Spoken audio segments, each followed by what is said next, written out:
हर खबर पर होगी आपकी पकड़। डाउनलोड कीजिए एबीपी लाइव ऐप।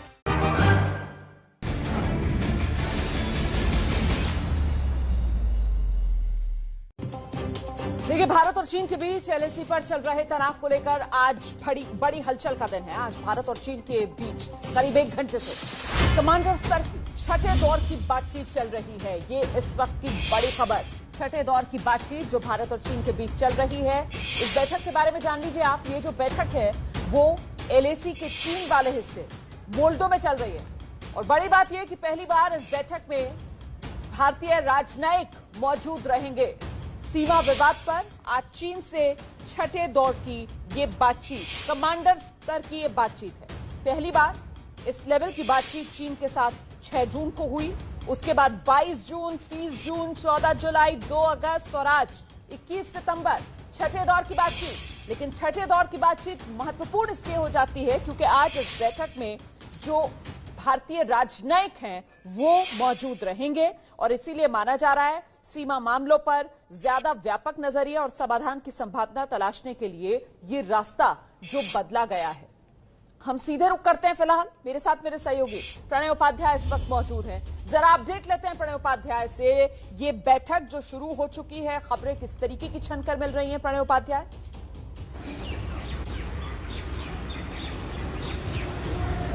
रोमाना, महत्वपूर्ण, जैसा कि आपने भी कहा, ये काफी महत्वपूर्ण बैठक है क्योंकि ये दोनों देशों के विदेश मंत्रियों के बीच मॉस्को में जो 10 सितंबर को मुलाकात हुई थी उसके बाद ये बैठक हो रही है। पहली बार एक व्यापक कोशिश की जा रही है क्योंकि अगर आप इसका डेलीगेशन देखें, भारतीय तरफ से भी अगर आप देखें तो इसके अंदर 2 लेफ्टिनेंट जनरल मौजूद हैं, यानी आर्मी हेडक्वार्टर के एक स्पेशल रिप्रेजेंटेटिव, विदेश मंत्रालय के एक स्पेशल रिप्रेजेंटेटिव इसमें मौजूद हैं। इसके अलावा कोर कमांडर हैं। इसके अलावा जो दोनों डिविजन्स हैं लद्दाख के इलाके के अंदर भारतीय सेना की, उसके दोनों रिप्रेजेंटेटिव्स हैं, ब्रिगेडियर लेवल ऑफिसर्स हैं। पूरा बड़ा भारी भरकम डेलीगेशन पहुंचा है वहां पर। डेलीगेशन इसलिए इतना बड़ा लेके जाया गया है क्योंकि अगर चीन ये कहता है कि वो वाकई में समाधान चाहता है, वो शांति चाहता है, बातचीत के जरिए वो मामला सुलझाना चाहता है, जैसा कि वो रक्षा मंत्री के साथ मॉस्को में हुई मुलाकात में उसने कहा, चीन के साथ दोनों विदेश मंत्रियों के बीच मुलाकात में कहा, तो वाकई में वो कितना सीरियस है ये उसका लिटमस टेस्ट होगा आज। दूसरी बात ये कि भारत ने ये स्पष्ट कर दिया है कि दे मीन बिजनेस, यानी अगर आप वाकई में इस मामले को सुलझाना चाहते हैं तो आइए, हम तैयार हैं। हम पूरी तैयारी के साथ इसलिए आए कि हम मामले को सुलझाना चाहते हैं। लेकिन अगर चीन वाकई में इस चीज को पेचीदा तरीके से उलझाना चाहता है, जिन 5 बैठकों का रोमाना आपने जिक्र किया, उसके अंदर चीन ने कहा कुछ, किया कुछ। बातें जरूर होती रही समाधान की, लेकिन जमीन के ऊपर कार्रवाई अलग किस्म की हुई। आप बड़ी बात कह रहे हैं, तो इसीलिए आप बड़ी बात कह रहे हैं कि आज ये छठे दौर की कमांडर स्तर की बातचीत जो भारत और चीन के बीच हो रही है, लेकिन इससे पहले 5 दौर की इसी तरीके की बातचीत हो चुकी है वक्त पर, और हमने देखा कैसे बातचीत हो रही थी। चीन ने भारत की पीठ में छुरा घोंपा, कैसे बातचीत हो रही है, सहमति बनाई जाती है इस बैठक में, लेकिन उस पर अमल नहीं किया जाता है। आप देख सकते हैं इस वक्त मेरे साथ मेरे सहयोगी नीरज राजपूत पिछले कई दिनों से लगातार लद्दाख लेह से रिपोर्टिंग कर रहे हैं। हम तक ग्राउंड जीरो पे किस तरीके के हालात हैं इसकी जानकारी पहुंचाते हैं। और मेरे साथ रक्षा विशेषज्ञ रिटायर्ड मेजर जनरल के सिन्हा मौजूद हैं। मैं नीरज का रुख करूं उससे पहले मुझे लगता है मेजर जनरल के सिन्हा को यहां पर एक कॉमेंट जरूर देना चाहिए, वो भी इस बात पर जो अभी प्रणय उपाध्याय कह रहे थे कि बातचीत तो हो रही है लेकिन चीन उस बातचीत पर अमल करता दिखता तो नहीं है। ऐसे में चीन से बात से क्या बनेगी बात, मेजर जनरल के सिन्हा? देखिए रोमाना, बातचीत से चीजें सुलझ जाएं ऐसा तो शायद दोनों देश मानते हैं कि दोनों एक न्यूक्लियर पार्ट है। बट बात यह है कि जमीनी हालात में देखेंगे तो दोनों के अंदर में बहुत ज्यादा डिफरेंसेस हैं। खास करके चीन की तरफ से उनकी जो सेंट्रल मिलिट्री लीडरशिप है और वेस्टर्न थिएटर कमांड है और वांगी, इनके बीच में बहुत बड़ी डिफरेंसेस हैं। वांगी जो बातें करते हैं वो दूसरी तरह की बातें करते हैं, और जब जमीन के ऊपर में आप जाएंगे तो वेस्टर्न थिएटर कमांड को, जो कि सेंट्रल मिलिट्री कमीशन से उनको डायरेक्टली मेरे ख्याल से उनसे आदेशें मिलती हैं, तो जमीन में बहुत ज्यादा फर्क है।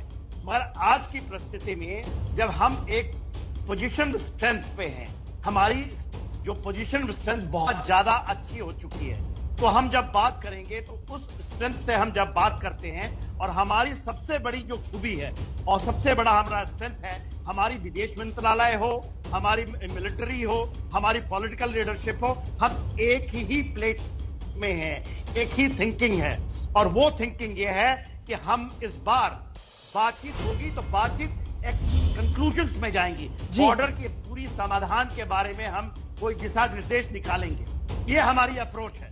बिल्कुल बिल्कुल सर, आप महत्वपूर्ण बात कह रहे हैं, आप महत्वपूर्ण बात कह रहे हैं। मुझे लगता है इसी बात को हम लेकर चलते हैं नीरज राजपूत के पास। नीरज, हमारी जबान एक, हमारी मंशा साफ, उसमें कहीं कोई कंफ्यूजन नहीं है। और सबसे महत्वपूर्ण हो जाता है कि एलएसी पर स्ट्रेटेजिकली भी हम लोग बहुत मजबूती के साथ पोजीशन्ड हैं। ये कहीं ना कहीं भारत के पक्ष में जाती है बातें, जो बात अभी रिटायर्ड मेजर जनरल के सिन्हा भी कह रहे हैं। हाँ बिल्कुल रोमान, आपने बिल्कुल ठीक कहा। और लगातार हम लोग देख रहे हैं कि मीटिंग्स हो रही हैं, लेकिन उनका कोई नतीजा नहीं निकल रहा है। अभी तक जो मिलिट्री और डिप्लोमेटिक लेवल की जो बातचीत थी वो अलग अलग हो रही थी, लेकिन अब जो बातचीत हो रही है उसमें डिप्लोमेटिक और मिलिट्री लेवल की बातचीत दोनों एक हो रही है। क्योंकि हम लोग देख रहे हैं कि पहली बार जो कोर कमांडर लेवल की मीटिंग्स हो रही है उसमें भारत और चीन दोनों के ही डिप्लोमेट्स भी शामिल हुए हैं। भारत की तरफ से ज्वाइंट सेक्रेटरी लेवल के ऑफिसर डिप्लोमेट ज्वाइन किया है और चीन की तरफ से भी किया है। अब ये इसलिए किया गया है क्योंकि दोनों तरफ की जो बातचीत होगी, जो डिप्लोमेट्स जो बात कर रहे थे और जो ग्राउंड लेवल पर जो बातचीत हो रही थी, उनमें शायद कोई ऐसा था कि वो अलग अलग हो रही थी। इसलिए अब कोशिश की गई है कि दोनों देशों के जो डिप्लोमेट्स और मिलिट्री कमांडर्स जो है मिलकर बातचीत करेंगे। और एक बात और कि अभी ऐसा लगता नहीं है कि बहुत जल्दी ये मामला सुलझ जाएगा, क्योंकि आज की मीटिंग में एक अतिरिक्त जो लेफ्टिनेंट जनरल रैंक के अधिकारी हैं उनको भी शामिल किया गया है भारत की तरफ से।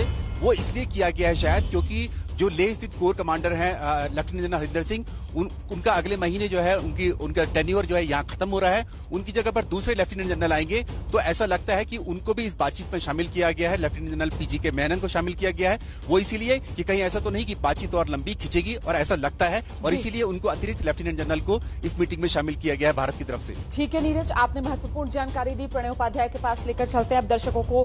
तो प्रणय, जिस तरीके से नीरज कह रहे हैं कि ऐसा लगता है कि बातचीत तो अभी लंबी खिंचेगी, अगर स्पेसिफिकली मैं आज की बातचीत की बात करूं जिसमें हम डिप्लोमेटिक एंगेजमेंट भी चीन के साथ कर रहे हैं, साथ ही साथ मिलिट्री के एक ही बैठक में, हम आज की इस बैठक से क्या उम्मीद कर रहे हैं?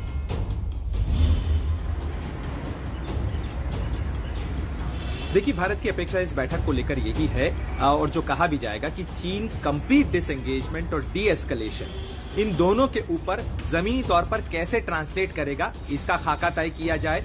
खास तौर पर डिप्लोमेटिक और मिलिट्री टॉक्स एक साथ करने के सबसे बड़े मायने ये हैं कि LAC, line of actual control, जिसके परसेप्शन को लेकर सारा विवाद है, आइए यहीं बैठ के एलएसी के परसेप्शन पे बात हो, आगे के कंस्ट्रक्टिव वे पे बात हो। जो 5 सूत्रीय एजेंडा दोनों विदेश मंत्रियों के बीच में तय हुआ, उसको कैसे आगे बढ़ाया जाए, क्योंकि चीन कहता है कि इस बातचीत के, इस मामले के सुलझने के बाद एडिशनल कॉन्फिडेंस बिल्डिंग मेजर्स जो हैं वो लागू किए जाने चाहिए। लेकिन सबसे पहले, क्योंकि जब तक ये एलएसी के परसेप्शन का मामला रहेगा, क्योंकि आपको याद होगा रोमाना, जब जसवंत सिंह भारत के विदेश मंत्री हुआ करते थे 2002 में, उस समय मैप्स एक्सचेंज होने की एक प्रक्रिया शुरू हुई थी। सेंट्रल और ईस्टर्न सेक्टर के मैप्स एक्सचेंज हुए, लेकिन ये लद्दाख का जो वेस्टर्न सेक्टर है, इसके मैप्स महज 20-25 मिनट के लिए एक्सचेंज किए गए, और देने के बाद चीनियों ने वो मैसेज, जो मैप्स हैं वो वापस ले लिए। यानी ये जो एम्बिग्विटी है, ये जो भ्रम की स्थिति है लाइन ऑफ एक्चुअल कंट्रोल के परसेप्शन को लेके, वो जानबूझ के बनाए रखना चाहते थे। लेकिन अब 4 महीने से ज्यादा वक्त तक इस तनाव के चलने के बाद भारत का आग्रह है कि यहीं पर इसे डिमार्केट करने की प्रक्रिया शुरू होनी चाहिए, ताकि भविष्य में ऐसा न हो। इससे यह भी स्पष्ट होगा कि क्या चीन वाकई में इस मामले को जानबूझ के उलझाना चाहता है, या वो मीन करता है जो वो कह रहा है बैठकों के अंदर कि हम शांति से मामले को सुलझाना चाहते हैं, हम एग्रेसर नहीं है, जैसा वो कहता रहा है, तो वाकई में उसकी असलियत क्या है। इस मिलिट्री और डिप्लोमेटिक टॉक्स को एक साथ जमीन पर उस तनाव के मोर्चे पर करने का सबसे बड़ा भारत का संदेश यही है। और कितना ट्रूप्स पीछे हटेंगे, कैसे कैसे, क्योंकि PP-14, PP-15, PP-16 और PP-17 ये जो स्ट्रेच है, इस इलाके के अंदर अब भी सुलझाव की बहुत सारी संभावनाएं मौजूद हैं, और ऐसा नहीं है कि मामला सुलझ नहीं सकता, लेकिन चीन को उसके लिए कंप्लीट डिसएंगेजमेंट और डी एस्केलेशन, यानी आमने सामने की स्थिति और इसके अलावा सैन्य जमावड़ा जो उसने पिछले 4 महीनों के दौरान बढ़ाया है उसको कम करने के कॉन्क्रीट मेजर्स मुझे उठाने लगता है होंगे। भारत पहले ही रिटायर्ड कह चुका को है यहाँ पर आना चाहिए। सर, ये कंप्लीट डिसएंगेजमेंट के लिए ही ये रास्ता बनाया जा रहा है कि आप डिप्लोमेटिकली और मिलिट्री टॉक्स के जरिए एक साथ एंगेजमेंट बढ़ाएं चीन के साथ।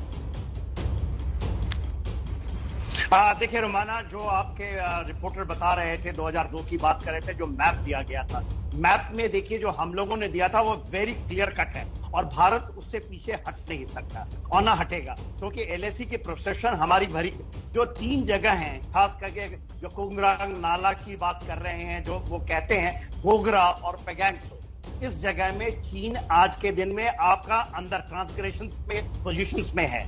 हम साउथ ऑफ पैगांगसो में भी हम ट्रांसग्रेस नहीं किए, हम अपने ही इलाका जो हमारा परसेप्शन है उस परसेप्शन लाइन में, तो भारत का इन जगहों से पीछे जाना तो बनता ही नहीं। तो उनको चीन को ये करना पड़ेगा कोंगरांग नाला, गोगरा और पैगांगसो के ऊपर। पैगांगसो के ऊपर में चीन कहता है कि 50 के आसपास वो अपने ट्रुप को रखना चाहता है, भारत कतई नहीं मानेगा। वो फिंगर 4 तक कहता है कि 50, ऐसी बातें हो रही हैं, मगर हमारी क्लियर साफ है, हमारी मंशा साफ है, हमारे इरादे साफ है। देखिए चाइना का प्रॉब्लम क्या है, चाइना आपको अपने थ्रेट जो है कैराकोरम के ऊपर उसको वो मिटिगेट करना चाहता है और हम इस चीज में यदि हम करने देंगे किसी भी हालत में, और मैं यकीन दिलाता हूं प्रेशर इतनी ज्यादा है कि हम लोग भी सब चीजों को जानते हैं, लोगों के ऊपर में मिलिट्री कभी नहीं करेगी ये, तो चीन को मानना ही पड़ेगा, उसको बैकफुट पे जाना ही पड़ेगा। और आज के दिन जब हम खास करके वांगी ने ये इंडिकेशन दिया था